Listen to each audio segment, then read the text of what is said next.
Yo, peace and love, everybody. This is AI News with AI Erik, and today I got breaking news. I wasn't even going to record today, but I had to bring the story to you guys. This is a tragedy, you know what I'm saying? So a teen, 14 years old, committed suicide. So once again, this is AI News with AI Erik, and the title of this is called Tragedy Strike. AI Erik on the dark side of an AI companion. So unfortunately, this is bad news. A 14-year-old has taken his own life after forming a deep emotional connection with a chatbot. Not even a robot. We're just talking about a chatbot. So the chatbot was modeled after Game of Thrones, Daenerys Targaryen. And like I said, we're talking about a chatbot, something you just chat with. And God bless the brother. God bless his family. I got a teenage daughter myself. And man, just to hear something like that is crazy, man. So that's why I said we're going to talk about the dark side of AI and the serious implications it can have on vulnerable users. You know, the 14-year-old boy's mother has filed a lawsuit against the platform, Character AI, claiming that its design played a role in isolating her son from reality and ultimately leading to his death. And the problem here is if the young kid commits suicide just after chatting with a chatbot, what happens when kids start growing up with robots? You know, these AI companions, they plan on making sure your child, our future kids, grow up with robots.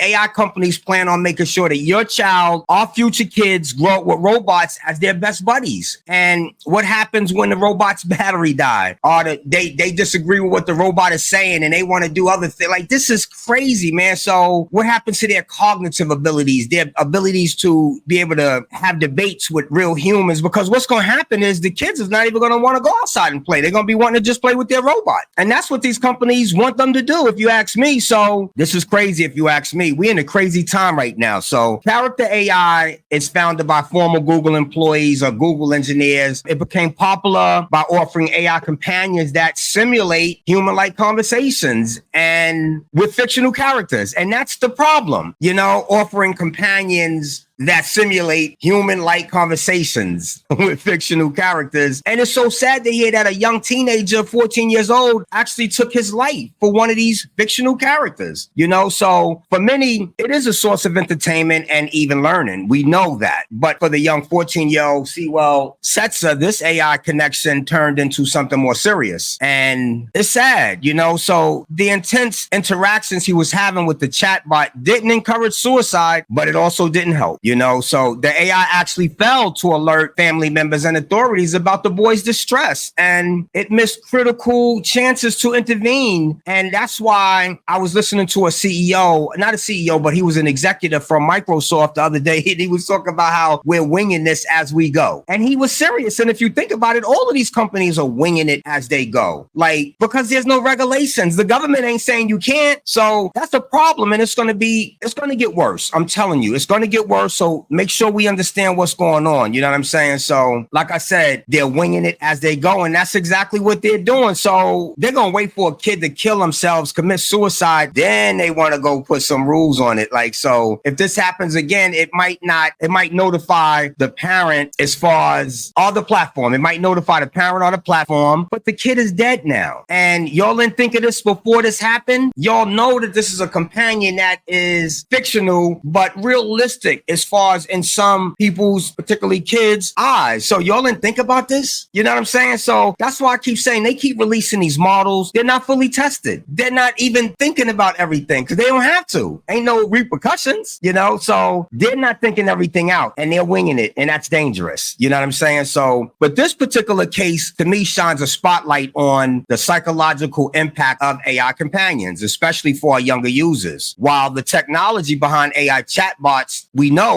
is extraordinary, and its ability to simulate human behavior is good in some instances. You know, it can also blur lines between reality and fantasy for those who are emotionally vulnerable. And to me, that's our teens. You know what I'm saying? So once again, the lawsuit against Character AI claims that the platform contributed to Sewell's death by fostering an unhealthy emotional attachment. But who's really at fault here? Is it the parents or is it the platform? You know, so these are first of all, these platforms are addictive.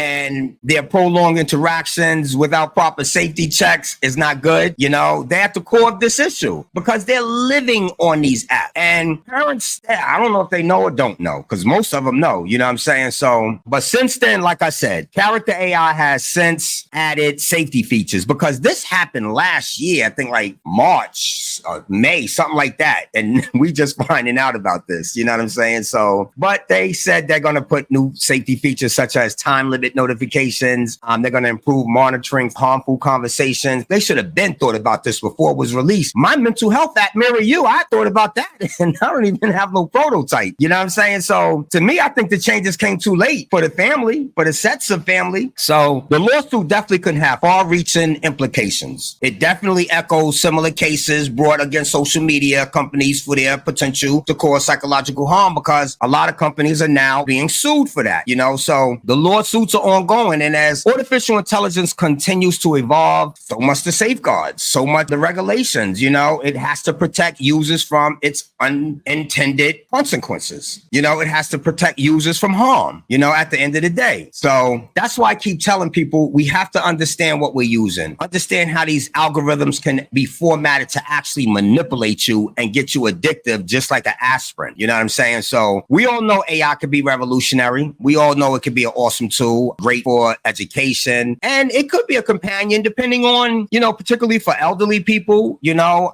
it can help, of course, you know, bridge gaps in communication. It's good for a whole bunch of stuff. You know what I'm saying? But when does AI cross the line from helping or harming? You know, this particular case here definitely questions about how we develop and monitor AI systems moving forward. So especially when it comes to interacting with vulnerable populations like teenagers. So we got to start asking ourselves questions. You know, should artificial intelligence platforms be accountable for the emotional and psychological effects that it has on their users? What obligations do tech companies have in ensuring the mental health of their users, especially when AI interactions can feel so real? You know, so these are the questions that are now at the forefront of the debate on AI ethics and regulations, and we have to take a serious look at them. You know what I'm saying? So we're going to continue to integrate with AI. It's going to integrate into our lives. And this particular strategy is a reminder of the importance of balance, you know? So as far as I'm concerned, AI should never replace human connection or become a substitute for emotional support from friends, family, or professionals, you know? So I myself, like I said, I'm working on the mental health app, but you got to be very, very careful because if it triggers something, it needs to be able to know to contact someone in real time, even if it's 911. You know what I'm saying? So like I said, this case is a wake-up call for developers, for parents, for users. AI has an incredible potential, but it got to be handled with care, especially when lives are at stake. So at the end of the day, if you or someone you know is struggling with mental health issues, reach out for help. You know what I'm saying? We know technology can be a powerful tool, but it definitely ain't no substitute, and it will never be, as far as I'm concerned, not for real human connection. You know, humans have souls, and AI will never have that. And let's assure that AI is used to enhance our lives, not to detract from them. And like I said, we got souls. And I'm telling you, I made a video called Mad Scientists Are Geniuses. And sometimes I look at these people like they're mad scientists, and you never know. They already got neural networks working in AI. Who's to say they're not going to try to figure out how to put a soul in it, which they never do, because they can't